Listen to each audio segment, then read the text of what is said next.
Hey everybody, today I'm working on a 2011 Chevrolet Malibu with a 3.6.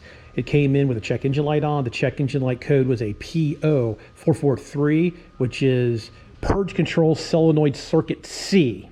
So first thing I did is I went ahead and made sure that everything looked like it was plugged in. The purge solenoid's right there. Made sure everything was plugged in. All the vacuum lines were connected. So I got my vacuum gauge out and put on. The vacuum is on this side, and it goes to the tank. So I put my vacuum gauge on here to see if it was leaking vacuum, and it was not leaking vacuum. So then I got my scanner out to activate the solenoid, and when I was trying to activate the solenoid was not activating.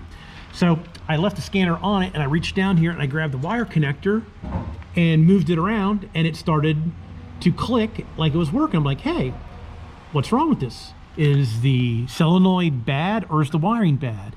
So let me flip this wire harness over. This is why you're supposed to do a visual inspection on everything. I got the light in the wrong spot. Let me move the light over here. Right there, can you see the broken wire that a mouse has chewed through? So that is what's wrong with this one. A mouse has gotten up there and chewed through the wire really close to the connector. I don't know if I'm gonna be able to take this connector apart to fix it. So we'll try to get a pigtail for this to replace the whole harness.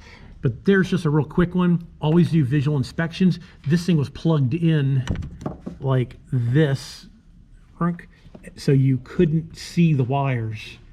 But that's what's wrong with this car, is the wires are broken. We're gonna fix the wires and we'll take care of this one.